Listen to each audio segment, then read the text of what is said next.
This is an Audio Wool original. This episode of Frightday is brought to you by Gates of Hell Chipotle Hot Sauce by Frightday. Bold chipotle flavor blended with habanero peppers for just the right burn. Kissed with garlic and passion fruit. Zero human blood, like none at all. Visit shop.frightday.com before the first batch disappears. Hey guys, thanks for listening. If you'd like to support us, go to patreon.com/frightday. All right, let's get this show on the road. I hope we don't have to do this twice like the first episode of Lemuria. Oh my god.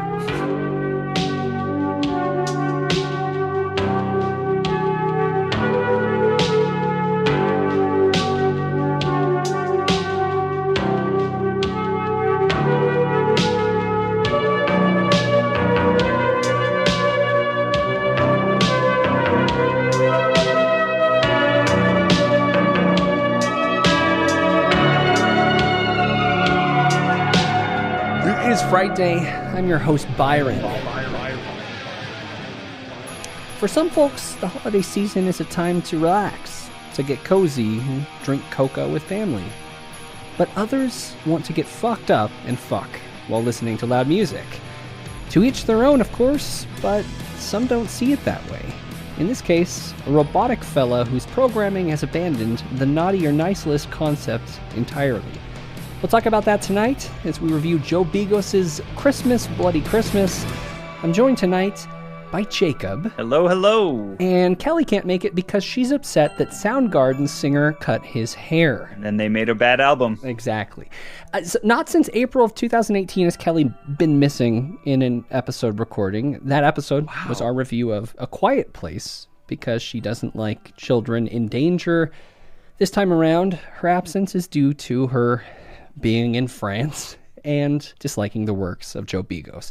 That's why this week we've got a Jacob, a big fan of the works of JB.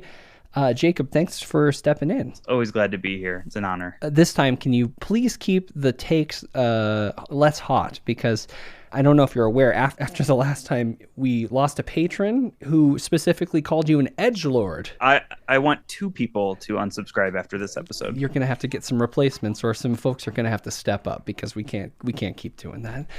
December, huh? Long December. How's your holiday season going? What have you been up to? It's going. I went to a thing. Oh my God, Kelly would have loved this. I went to a thing out here called Camp Christmas. We're back, campers. Denver's quirkiest holiday tradition returns with Camp Christmas 2022. Round up the kids and visit me, Santa Claus, at my favorite Colorado glam site. Take a spin on our vintage carousel. Taste delicious campfire cocoa and sweet treats. 6 acres of decorated holiday fun. It's kind of like a walk through haunted house, but instead of there's nothing scary, it was just a bunch of holiday themed, Christmas themed, tons of lights, tons of decorations, little vignettes and rooms that you would walk through, and it was fun. I got some hot cocoa. Oh, it's a walking thing. It's not a hayride. It's not. No, it's just you explore it at your own pace, kind of meander through. It was cold. Okay. Was not prepared for that. You're in Colorado. Correct. That makes sense.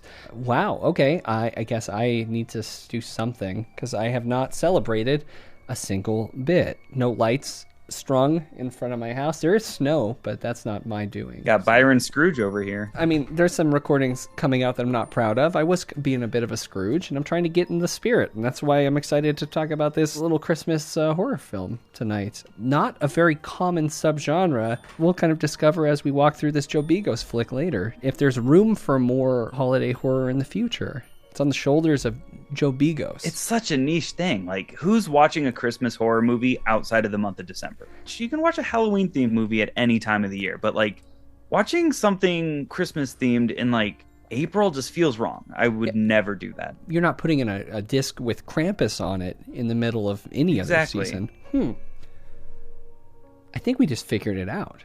Case closed. End of show. There we go. This is why it's not profitable. We'll see if Shudder can stay afloat. Did you see all that Shudder news this week? I did. Well, first of all, I didn't even know Shudder was owned by AMC, the TV channel. I didn't know that. Is that always the case, or did they get acquired by AMC after they started?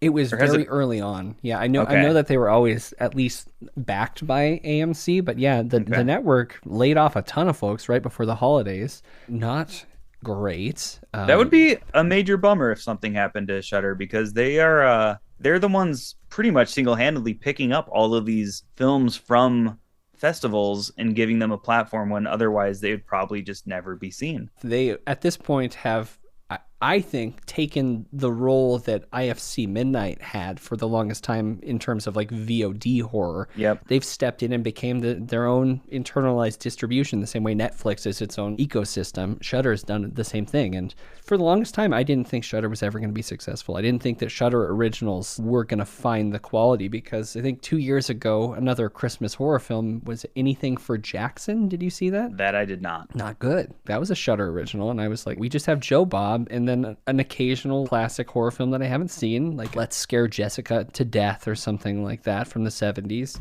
The past year has been incredible for Shudder. Yeah. I love Shudder. It's really sad that they did experience some layoffs. Thank you, Shudder, for being an official sponsor of the Frightday podcast. They have sponsored us 3 times, but not for a long time. So this is your turn. They did also.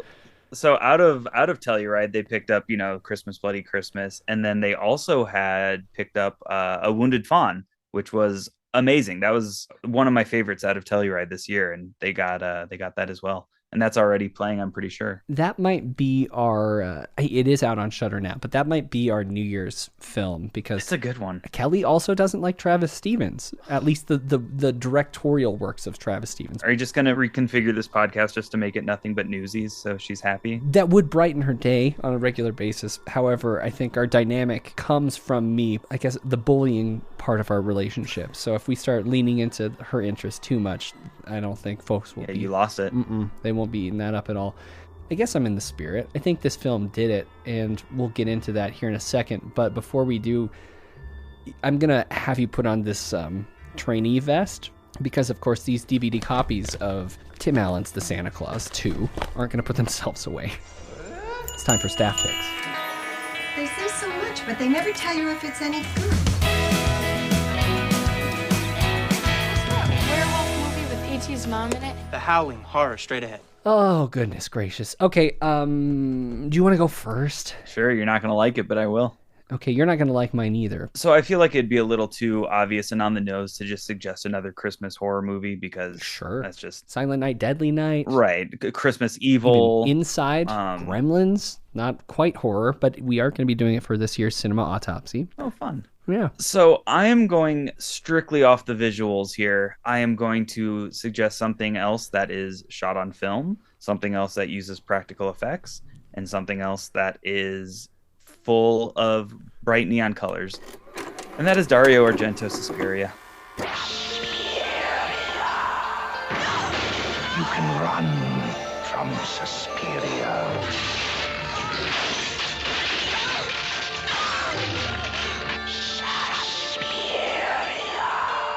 You can hide from Suspiria.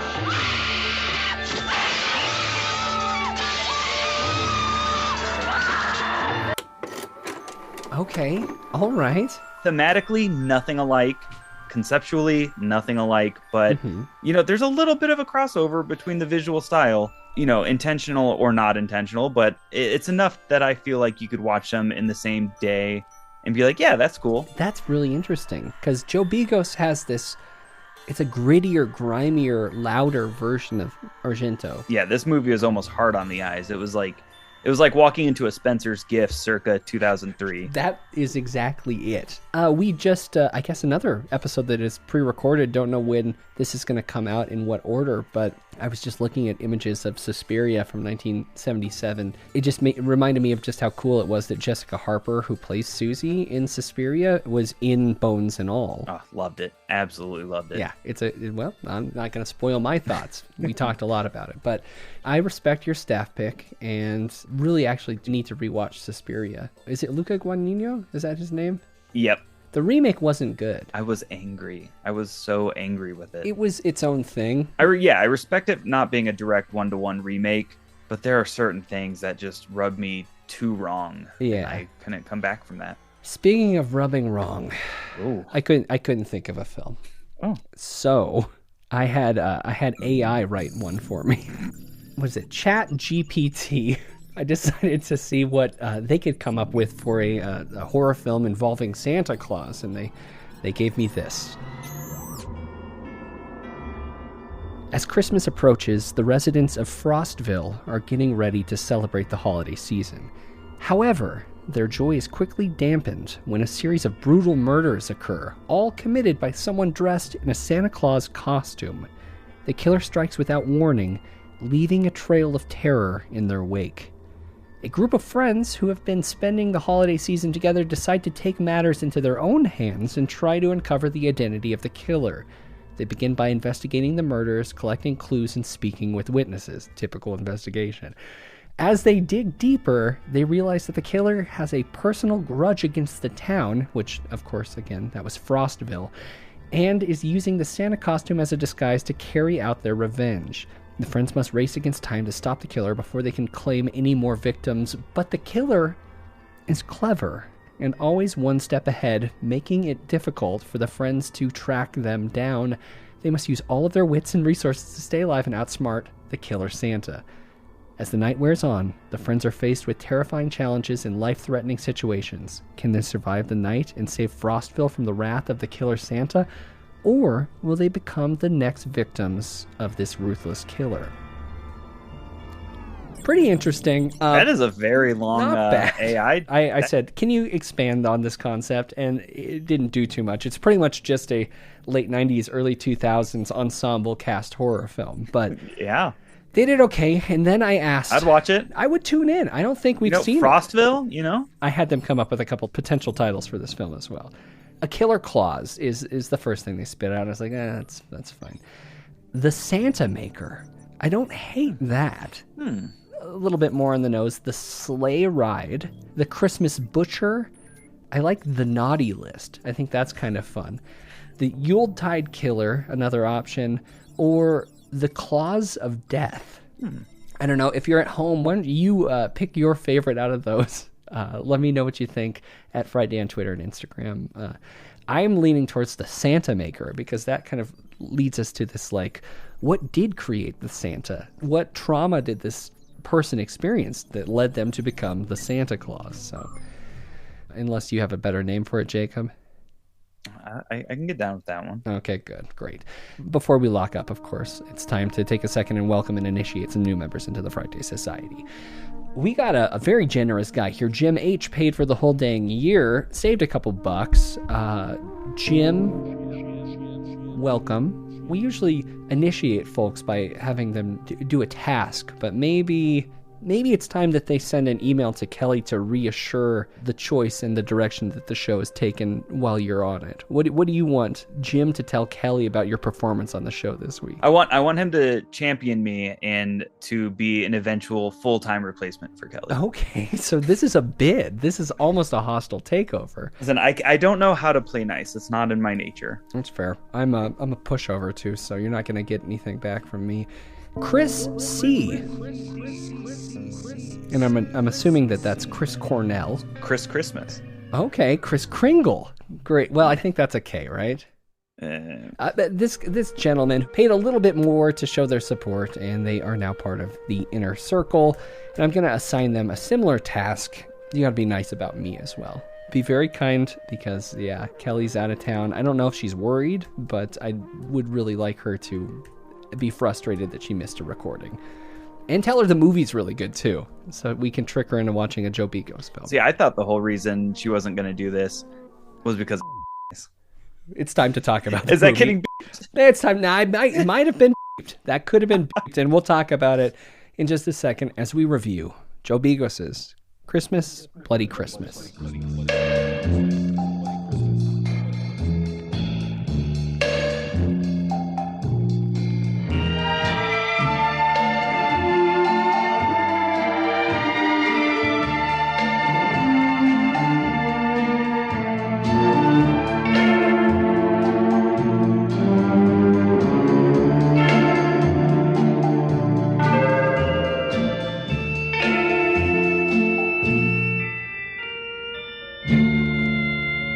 We hope you're enjoying your visit here this evening. Now, on with the show. Christmas, Bloody Christmas is a 2022 Christmas horror film written and directed and produced by Joe Begos. It's Christmas Eve, and fiery record store owner I gotta stop this squeak. Come here, buddy. We can't be doing squeaky toys. Okay. It's Christmas Eve, and fiery record store owner Tori Toombs just wants to get drunk and party, until the robotic Santa Claus at a nearby toy store goes haywire and makes her night more than a little complicated. Santa embarks on a rampant killing spree through the neon-drenched snowscape, ultimately forcing Tori into a blood-splattered battle for survival. Joe Begos, certainly not the first time that we've talked about his work. We did a Mind's Eye in episode 83, VFW in episode 237. Not too long after that, we did Bliss in episode 244. And I'm pretty familiar with his first movie, Almost Human. I saw it before the show started. And are you done with it? You just started watching it, right? Yeah, I just finished it before recording. You love Joe. I do. Do you want to rank films here? I guess leaving this one out. What's your order of Joe Begos films? What's your least favorite? Bliss. Now tell me why Bliss. Honestly, because I don't even remember most of it. Bright neon colors. I remember it's like a vampire thing. Yep. But that's... You have a problem with vampires? I mean, Selma Hayek is a vampire. That was a fun movie. From Dusk Till Dawn, of course. Listen, I'm not going to lie. I have read all the Twilight novels and watched all the movies. Okay. I needed something after Harry Potter was over to latch onto. Thought it would be that. It wasn't. I'm currently reading the Sookie Stackhouse novels, the True Blood novels. Sure. Okay. So I love True Blood. It's like one of my favorite TV shows of all time. So I guess I do like vampires. True Blood is one of your favorite TV shows of all time. Right behind Pretty Little Liars. Yeah, that makes sense. That tracks. Okay. I like the show too. I don't know if I saw the series. It gets weird. Okay. And not good. As most shows that last longer than 3 or 4 seasons do, they start getting kind of carried away. What happened to Jason? Jason Stackhouse hasn't been working very much, has he? He hasn't, other than that movie that Glorious that just came out this year on Shudder. I heard that was weird. Was it good? I didn't see it. It's something about a glory hole. Yeah, it sure is. I liked Bliss, apparently. I went back, gave it 8.0 snots of Diablo, which I'm imagining could also be shots, just misspelled. I looked it up on my Letterboxd, and I had marked that I'd watched it, but did not give it a rating or write any notes or reviews about it. Interesting. I thought Bliss was cool because a lot of his films, you can tell he's just a lover of cinema, but a very specific era, like that late 80s, early 90s. Mm-hmm. And I was like, is this the rebirth of the Lost Boys Near Dark era of vampire films? Sure. I don't think it went anywhere, though. I think I liked it visually the best out of all of his work. Okay. But of course, what's your second? Your number 2 here? I would probably go with Almost Human. For what it was, first feature-length film, $50,000 budget. Like, he did great stuff with that, but it is a little rough around the edges, and it's a first movie. He definitely did a lot with a little. But man, the effects. Yeah. Whew, the effects in that were really fun. Yeah, I wonder who did the effects. This is one of the coolest things about the Begos universe here. His editor is Josh Ethier, who also starred in Almost Human. He was like the lead baddie in it. Yep. Always edits all of his work. And I think he does a lot of the CG stuff as well. I know Brandon Christensen, director buddy, does some work for Joe in some things as well. Maybe I don't really like the sci-fi scanners side of Joe Begos. As much as I do love Lauren Ashley Carter, I am guessing you're number 3. What's our list here? Your next in this list would probably be The Mind's Eye, right? Actually, VFW. Interesting. You really like The Mind's Eye. Okay. It is a straight up remake of Cronenberg's Scanners. It's very much like Scanners. Super mumbly and low budget. And I think it also holds something personal to me just because it was my first introduction to Begos. Okay. I saw it at Telluride Horror Show in 2015 and he was there. Yeah, I saw that and I was just like, whoa, what the fuck did I just watch? And the premiere glow is really a tough thing to avoid. It's hard not to like be swayed by seeing a movie months before it even gets picked up for distribution and you don't know if anyone else will ever get to see it. Surrounded by excited people too. A rowdy crowd. Especially for something like this, a rowdy crowd. Well, I saw VFW at the Telluride Horror Show. I don't know if you were there. We might have been in the same theater. A fun little midnighter. it was late, and he was like encouraging everyone. He's like, everyone needs to go get a beer. It was like a late night grindhouse situation, and it did have that energy. It was an incredible premiere, and that was probably his most well cast films. We were talking a little bit about that before we got on mic. Stephen Lang, was that right out of Don't Breathe? It was post Don't Breathe. I think one of not the first, too far. I think he's a great actor. I really have fun seeing him in these kind of roles in the weird horror genre. I just don't know how he's going to top what he's done. Being the Don't Breathe blind man, incredible performance. But then when he came back as blind man in Don't Breathe 2, when we're supposed to feel sorry for him, even though he's a serial rapist. Yeah, that was weird. That was a little weird. I wouldn't have accepted that role if I was him, but he doesn't really need to do anything because he's Miles in all of the Avatar movies. Okay. Guy's getting a paycheck for sure. Never seen Avatar. Me either. Have not. I think we've covered them all. Yeah. It's time. Where do we begin? Tori Toombs, Riley Dandy. Are you familiar with her at all as an actress? Yeah, not at all, and so much so that I actually sat directly behind her in my screening and had no clue. Oh. So, yeah, that was fun. Not a horror actor at all. Has been in some Christmas movies, though. A California Christmas, City Lights, which I believe... Classic. The podcast that I produce for Audio Wool, Most Wonderful Pod of the Year, has covered that film. Okay.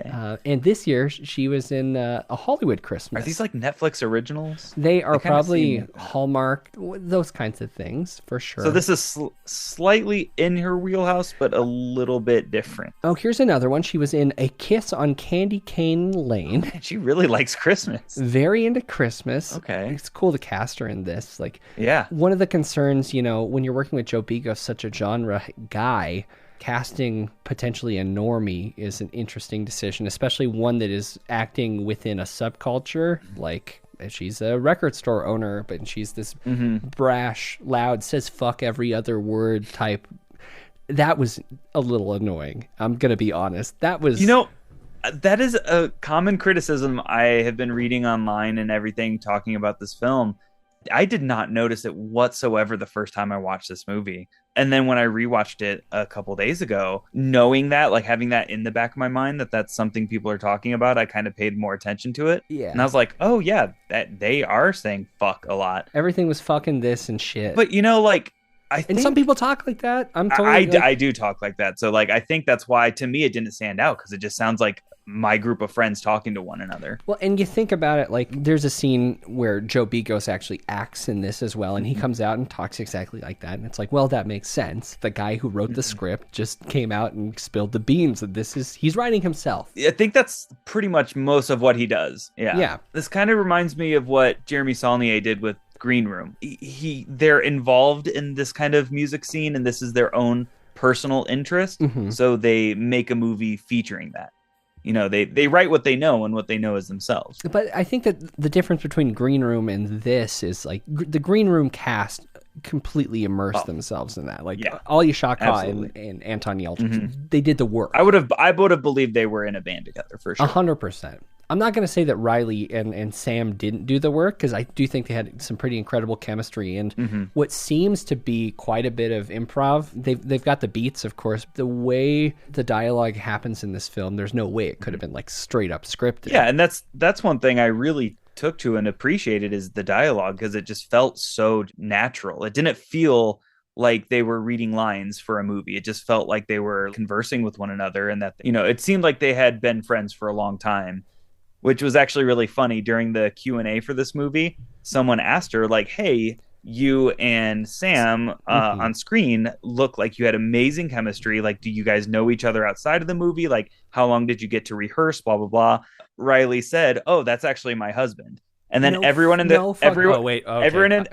crowd was like, oh, that's the crowd ate it up. She's like, I'm just fucking joking. My fiance's in the crowd right there. Rude. So she got us all. She got us all.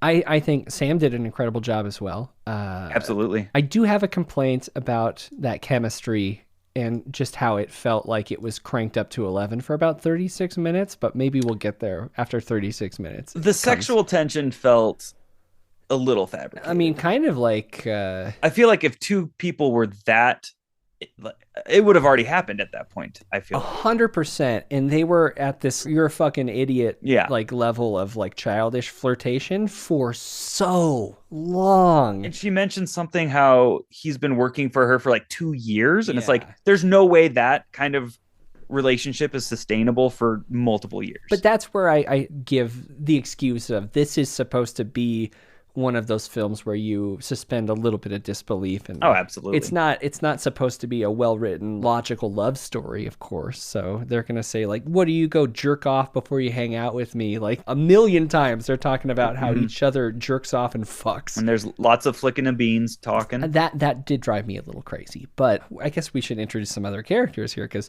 like we said, she owns this record store. One thing I noticed, every place in this movie, it's all, like you said, a Spencer's Gifts, but everything looks like a bar except the bar, which was the weirdest thing for me. Everything looked like a club from the film Bliss.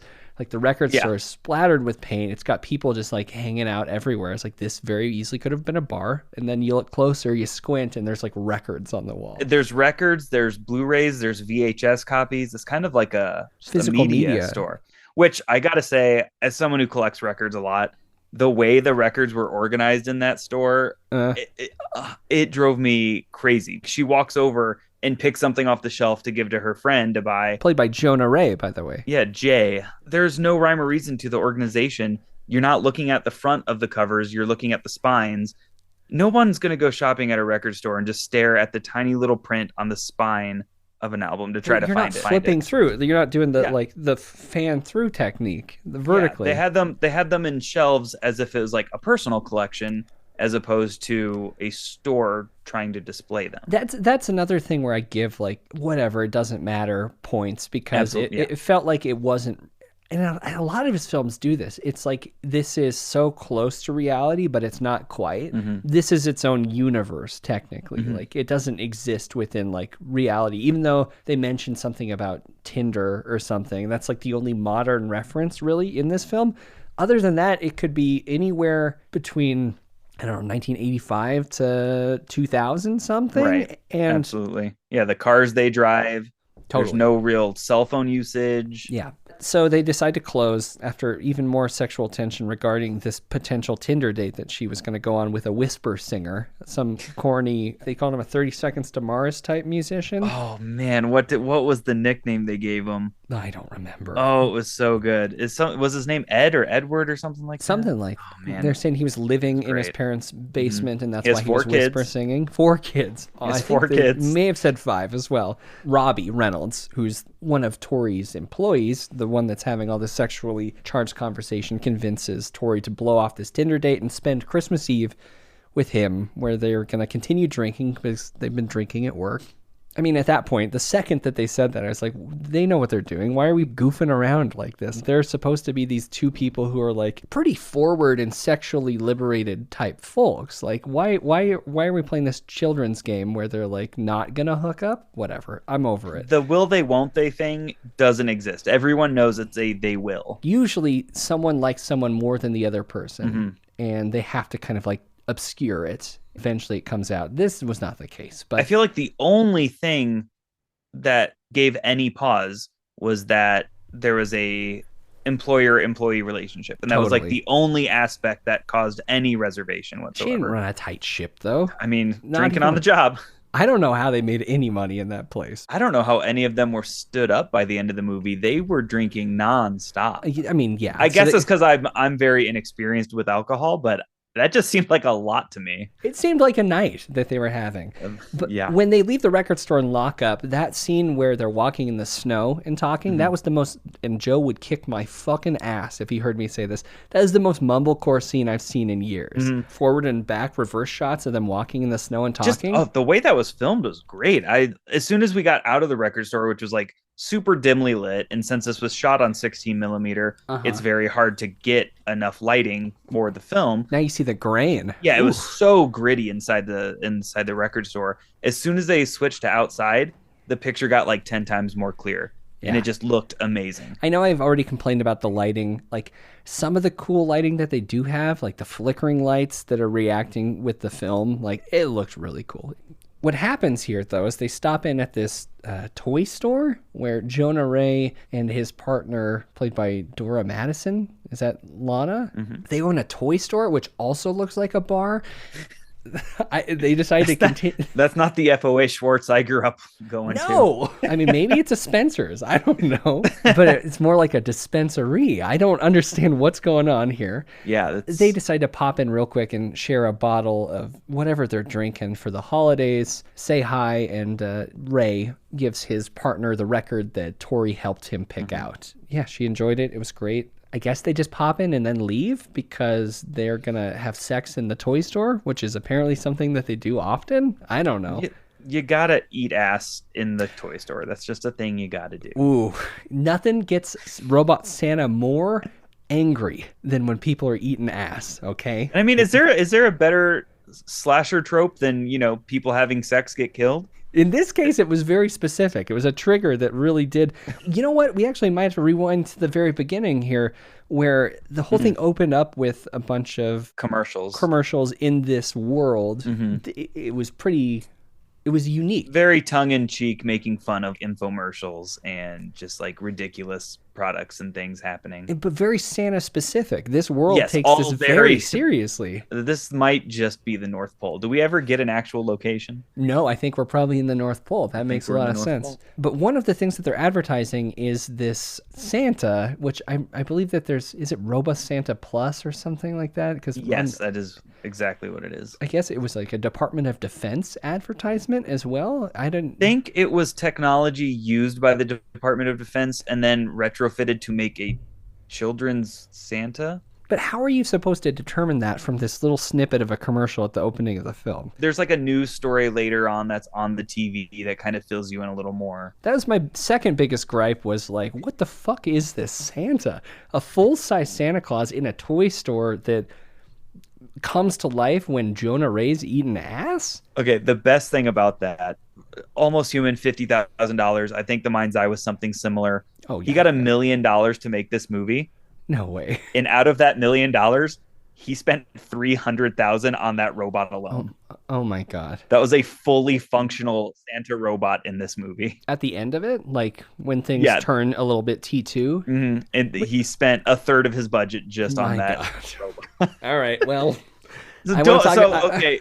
We got to talk about the man behind the robot real quick, though. Keep giving Begos millions of dollars because he's just make robots. Stupid things with that. Yeah. Abraham Benrubi. Do you know this gentleman at all? I'm not familiar. So he played the Robo Santa, and he is my absolute favorite character from the TV show ER. Okay. He played Jerry, the desk clerk guy in ER. He's an incredible actor, and I was shocked halfway through when I finally looked at the IMDb. I was like, oh my God, it's Jerry. It's Jer Bear, my favorite guys. I was blown away. I thought his portrayal as Robo Santa Plus was pretty outstanding. Still confused about why, I don't know, just how lasers work in general and why light was coming out of the cheeks or the chin at a certain point.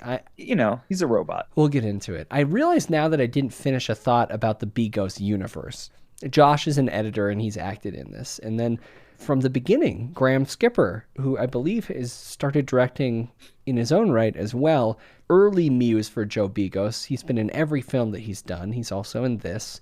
The same with Jeremy Gardner has worked with Joe in a lot of projects.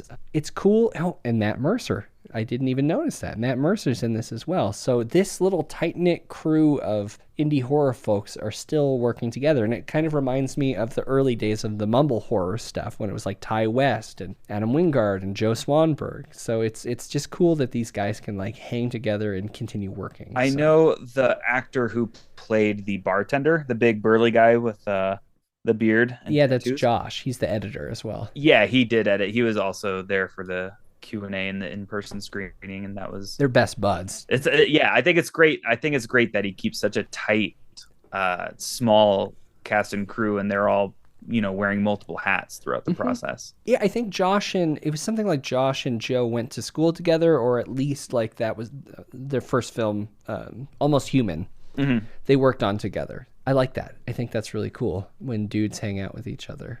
That's what I'm saying. Just dudes being dudes. Hanging out. Dudes being dudes. A violent death to Jonah Ray and his partner in the toy store.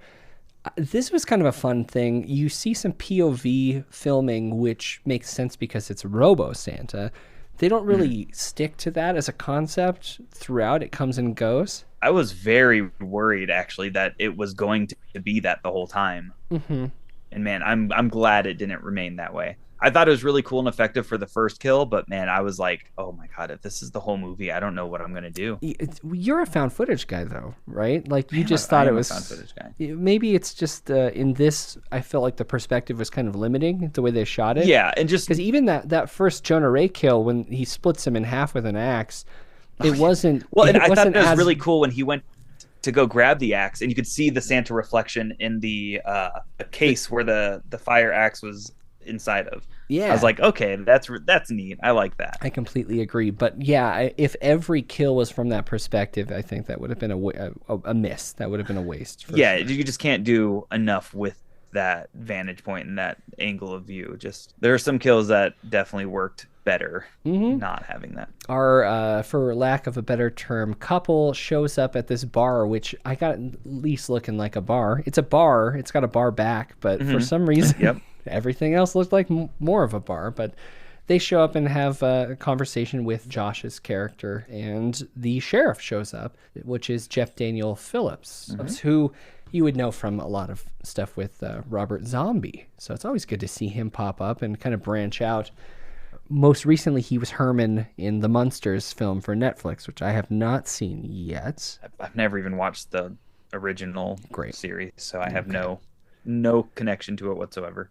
But before that, last time we talked about him was when he was in Satanic Panic, which we covered in 2019. Good to see him. He's a sheriff character. He's going through his own shit. You know, any sheriff drinking on Christmas Eve would be having a problem with it. I'm all aboard the ACAB train, but you know what? Sheriff Monroe, he wasn't a bad dude. No, I mean, certainly better than a law enforcement agent that we're going to talk about here in a little bit. But tension's not over. They leave the bar and head home. And at this point, this is always the hardest thing for me as a guy who enjoys music, is listening to actors talk about music and records.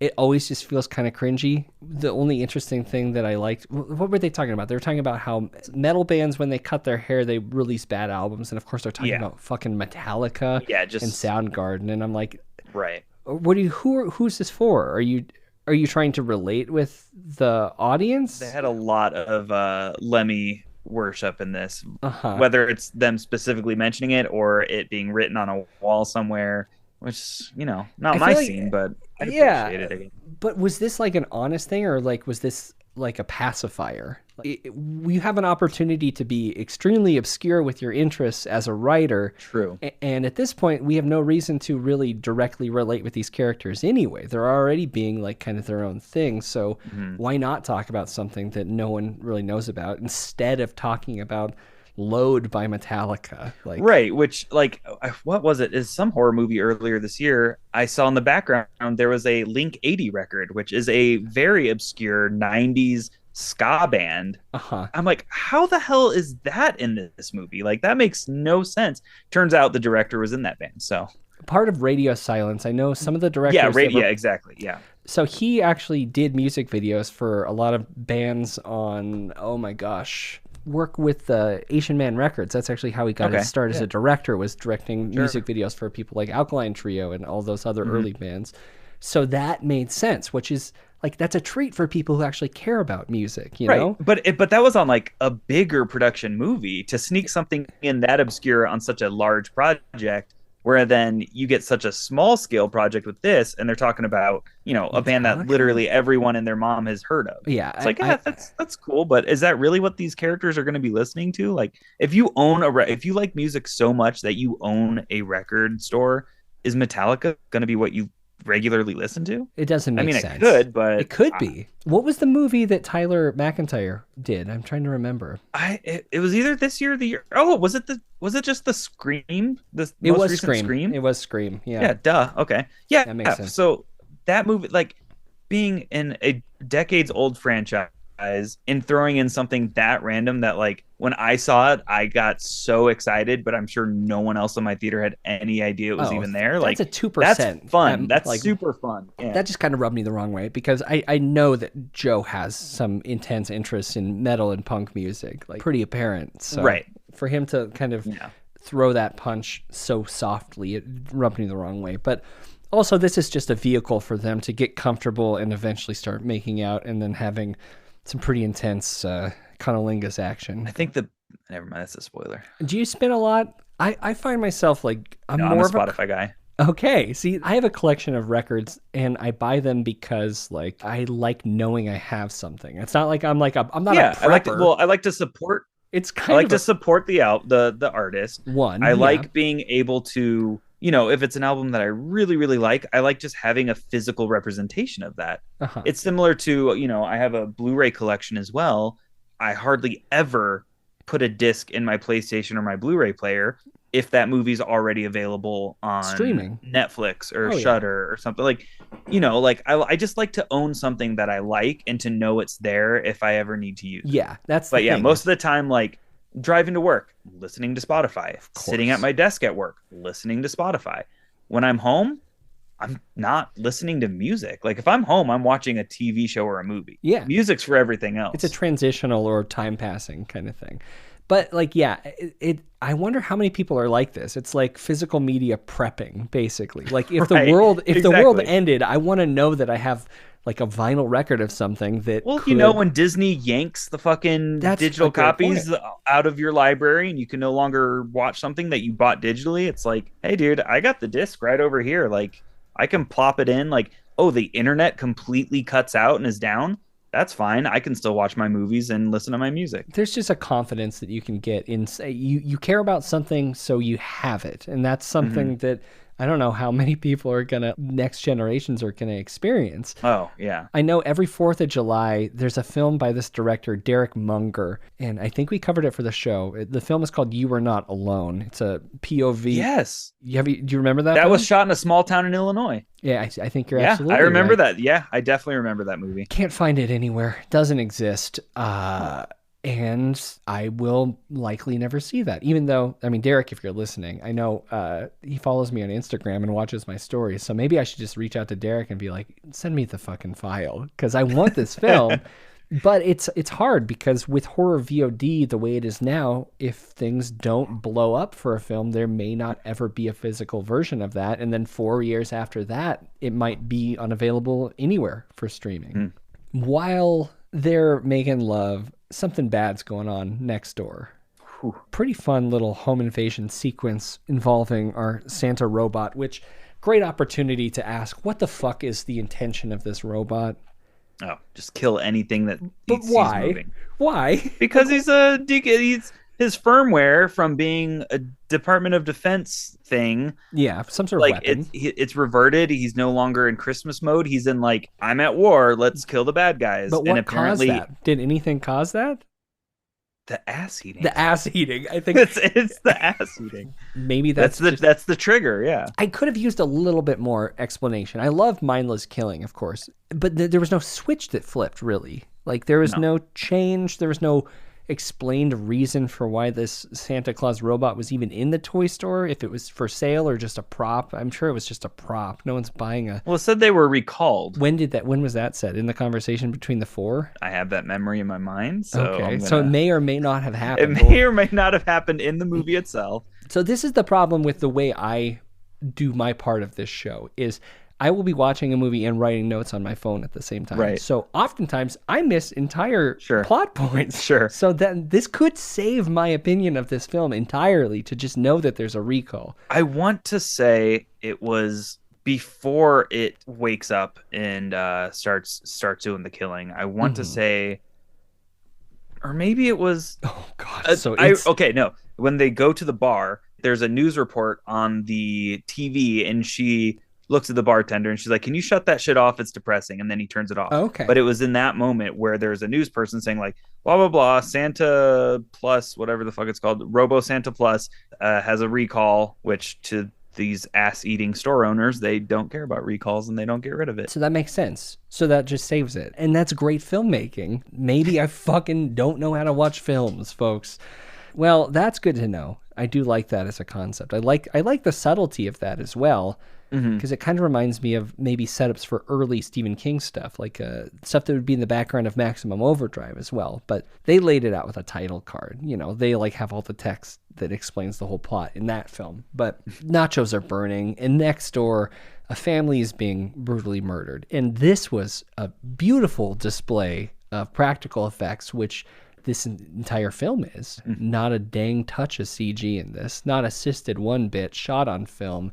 Some axe to the back action, including a head smash on the stairs, a curb stomp. Love that. Good old American History X. What happened to the mom? Did she get cut in half with an axe? So it was first the dad. Axe back to a head smash. She sees it from the top of the stairs, I believe, looking down. Uh-huh. Oh, and then she goes and hides in the bathroom with a knife like The Shining. And he comes up with the axe and starts banging into the door. Yeah. I don't remember the actual exact her death kill. For some reason. Yeah. Interesting.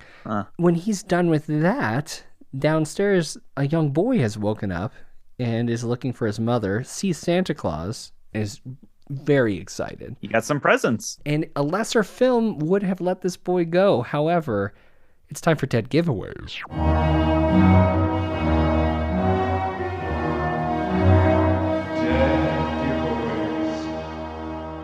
This is the point in the show where we spoil part of a movie. And this film, Christmas Bloody Christmas, is available now on Shudder, so check that out.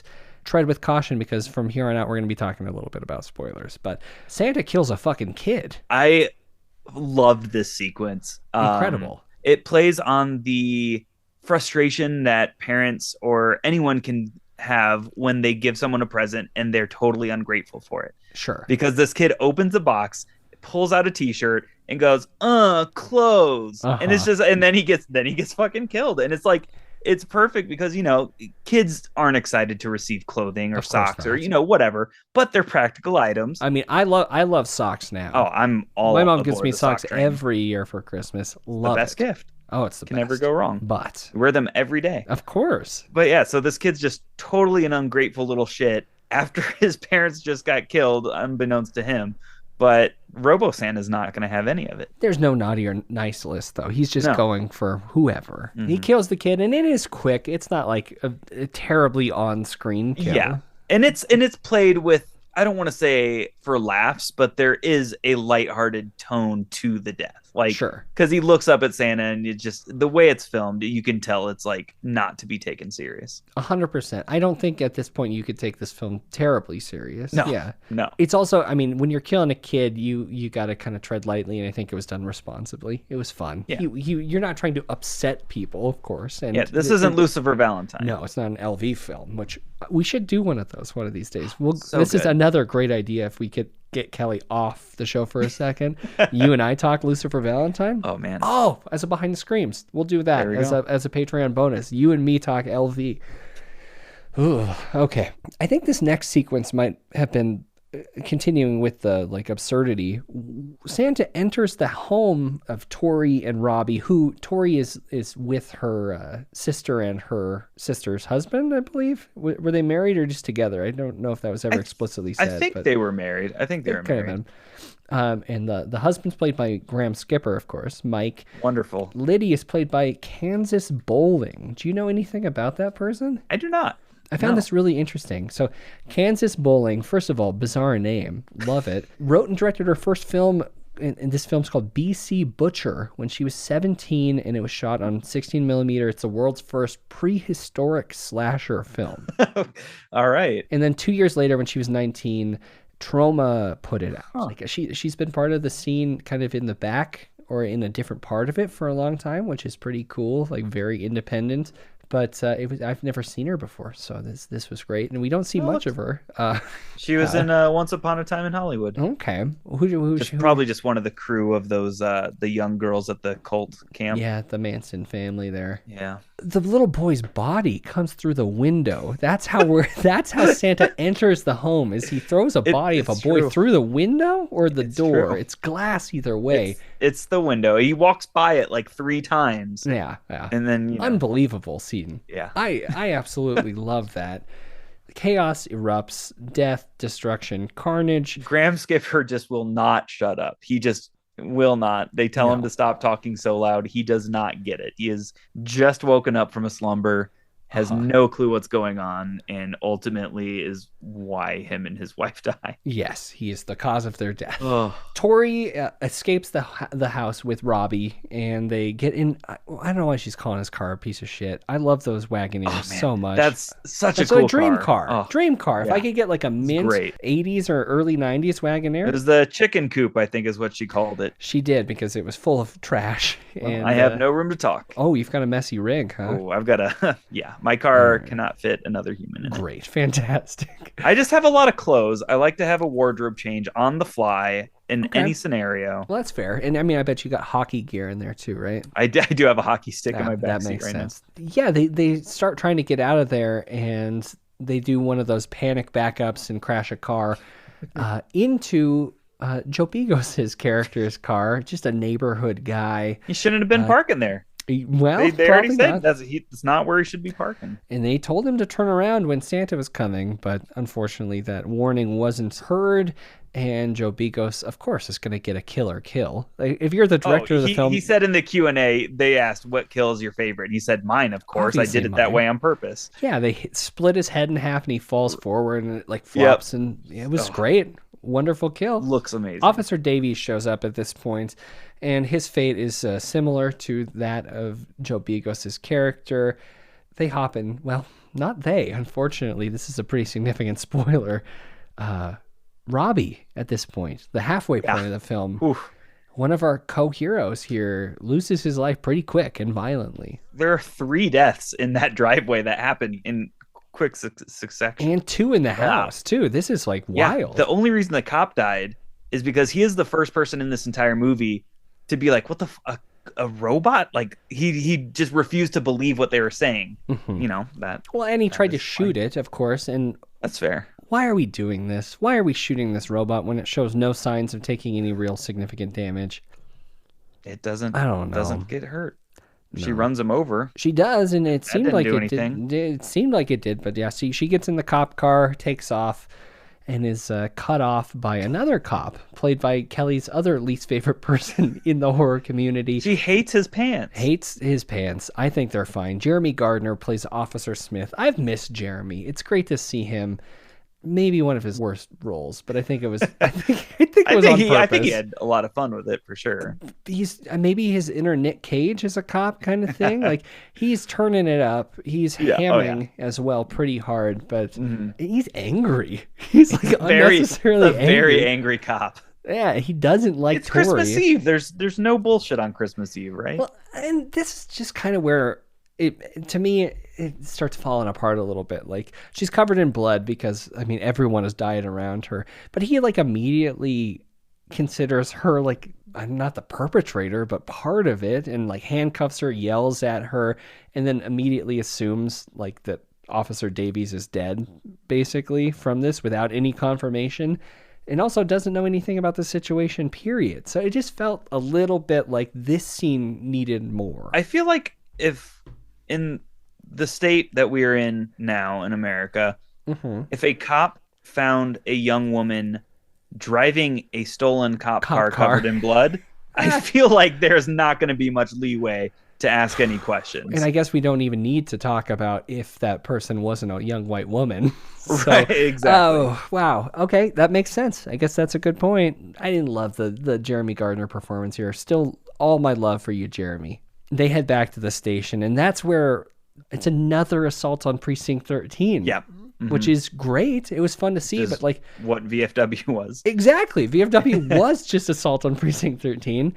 But these are the kind of moments in film that really grabbed me as a kid, like these siege-style barricade movies where like you're giving the bad guy a gun because they can do some good as well. Like the cops assume that she was a criminal, but then they're like, give her a gun. I love those moments in movies. Yeah. I think that was so cool. Santa shows up, and I mean, we don't I don't know if there's any other more moments that we need to really talk about in here. We don't need to walk through the finale, I suppose, but There's like 5 finales. that's true. It's just, this movie doesn't want to end for being less than 90 minutes. I was going to say, it was most certainly less than 90 minutes. I don't know. Is there a sequence that you want to talk to, or do you feel comfortable leaving there? I mean, I just got to say, there's a kill that we don't even see the kill at the police headquarters.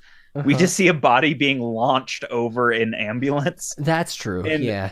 Anytime a body went flying in the air in this movie, it was so obviously a dummy. Like it was almost like it could have been a one of those body pillows. No, it looked like clothes that are stuffed with like cotton. Like it was like hilariously unrealistic, but I think that made me appreciate it more than if it was like a super realistic, like silicone, like I didn't want that to be super real looking. I really appreciated the cheesiness, the intentional cheese of throwing just a limp stuffed doll. There was one scene where someone got hit with a car and it bounced off the hood and like dusted and looked kind of real. Like it kind of did. Yeah. But I think that they used the silicone heads in appropriate situations, and that's the ones where I want to see blood blowing out of exactly. it. Yeah. So while I don't think we could talk about this finale sequence, or probably shouldn't, there are some moments like where you're seeing some higher budget stuff. I think the set for VFW is probably some of the more impressive stuff that they've done, especially the punk compound, their drug den. But in this, there's some pretty wild explosions, and all of this is all practical. Just like the gore, there's cars crashing into things and fire and exploding. So it was really cool, especially with what did you say the budget was? Something like $1 million? $1 million. $1 million. Insane. It's cool to see that. How do you kill a robot, though? You don't eat ass. Especially on Christmas Eve. If it's Christmas Eve, find something else to do. Moral of the story, don't eat ass. We've got a new segment on the show. We've skipped this a couple times, Kelly and I, because it's so new. As Above, So Below, where we talk about our highs and lows of a film. Do you have a high point in this or a low point? I don't know, either one of those that you would like to start with? I mean, I feel like a high point is just the collective kills all as a whole. All the practical effects, all the... anytime a head gets smashed or blown up or shot off or whatever, or split in two, it just looks great. It's so much fun. What about a low? So for me, the low for this film would just be it didn't quite know where to end. It's a very short runtime, yet it feels stretched out and like it keeps getting elongated for no real reason other than to make it maybe feel like a little more of a substantial full-length film, but it could have ended a couple times. They need a new category for that, because I think there's a handful of films Almost Human was an hour and 10 minutes. Is that right? Wow. It's like an hour 19 with credits, but like I stopped it right as the credits started and it's 110. Wild. I need to revisit that. Yeah, I think my high is... I mean, there's a couple things. I could talk about practical. I love the gore in this, but I think the thing that I think stands out, and this is just completely personal, the community around this film. I love the camaraderie that Joe has shown throughout his career of bringing back the same people. I think that that's really important, and I don't know how much...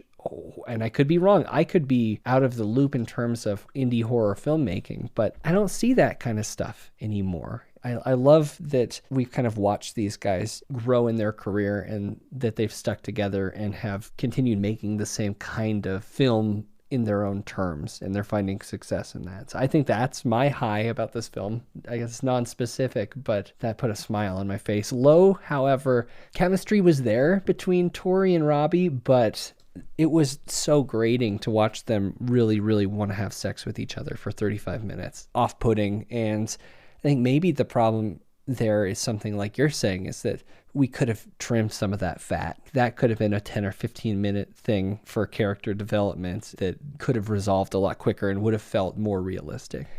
Instead, they were padding the runtime with dick-sucking jokes, I guess. That's fine.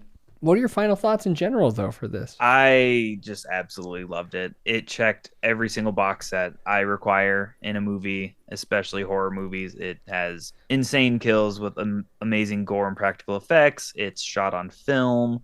And it has a little bit of the festival effect going for it because I did see it at a festival with cast and crew there. It might be my favorite Christmas horror movie of all time. Okay. Not that there's a huge pool to choose from, Yeah. but it's something that I feel like I will.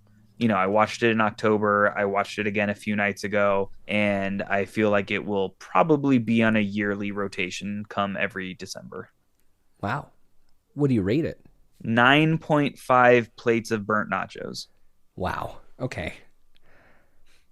This is going to be interesting. I came into this maybe middling. I think it looked good. I love a film on film. I didn't love the coloring. I think that's just a personal taste thing. I know Joe's got his style. I may not find it as charming as he does, but I thought for the most part, these performances were incredibly charming. I love seeing Jeff Daniel Phillips. I love seeing Graham Skipper. Like, all the small cameos were well handled, and the leads did a great job as well. It's nice to see Jonah Ray, who's been a lifelong horror fan, getting more roles like this. I know he was also in a film this year. I think it's an anthology called Satanic Hispanics, which I've been very excited to see. Something about it, though, it's definitely not my favorite Joe Begos film. Is it going to be a Christmas film that I rewatch? Quite possibly.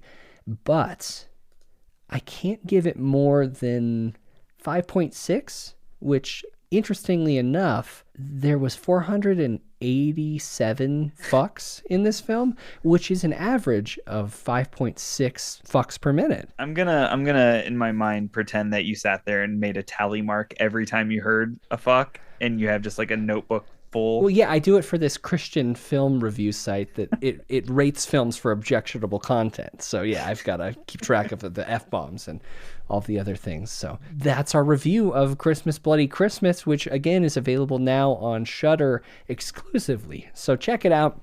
Put it on this holiday season. I can't think of a reason not to. But once you've seen it, why don't you let us know what you think? You could reach out to us on social media at Frightday on Twitter and Instagram. You could leave a comment below this episode in the show notes at frightday.com. You could email us, contact@frightday.com, or we could have a conversation about it in the Facebook group, facebook.com/group/frightday, or in the Discord server, discord.frightday.com. And if you like our show and want to help us make it even better, grab something spooky at shop.frightday.com. T-shirts, pins, cassette tapes. It probably won't show up before Christmas, but you deserve a Christmas present after Christmas. Keep Christmas going into January. I'll ship it to you as soon as I can. Shop.frightday.com. We've also got the Frightday Society, patreon.com/Frightday or cult.frightday.com. Jacob and I are going to be talking about one of the most infamous horror film, we call him a director, I guess. He makes maybe films? Are they films? I don't know. Lucifer Valentine talk. We have to do that in the near future, Jacob. I think that would be fine. Absolutely. It might be okay. It'll be an event. It certainly will. So that'll be there. But at this point, I think we have over 90 episodes of Behind the Screams. There's bonus episodes of Byron's Serial Corner, The Writer's Room, Toast to Toast PM with Wine Kelly, Captain Kelly's Cryptids, Conspiracies. And yeah, you are on quite a few of the episodes of The Writer's Room. We need to do a wrap up of that, a post-Christmas episode pretty soon here. But so much more. Cult.frightday.com. Jacob, we did it without Kelly. It feels a little weird. It is weird. It feels a little empty. Nobody was eating into the mic. There were no ghost noises. Not a single one. It's kind of weird. It is weird, but I assure you she will be back. You'll hear her and I during our year-end episode, which is just right around the corner, if you can believe it. Year's fucking flying by, Jacob. It's insane, yeah. I need to start working on my top 13 for the site. I have a lot of catching up to do. I know last year I was making this desk in the office, and I just lacquered layers of it, and it pumped all this fumes into my bedroom where I was watching so many horror films. I don't think I remember much of those, but yeah, I've got a list of catching up to do this holiday season. Very much looking forward to it, and I very much appreciate you being on the show. Hopefully we'll be doing it again soon. I know we say it all the time. I hope to involve more of the writers from the website, frightday.com, which Jacob does some great work over there. We want to get more of those folks on the regular show as well. So we'll be having you back very soon. Sounds good. But until then, Jacob, how can people find you on the internet? Go read my reviews on frightday.com and then yell at me anywhere Great. you can find me. Nice. And I'm at Byron McKoy on Twitter and Instagram. Byron@frightday.com is my email address. And until next Frightday, I'm Byron. Oh, and that's me. I'm Jacob. Don't eat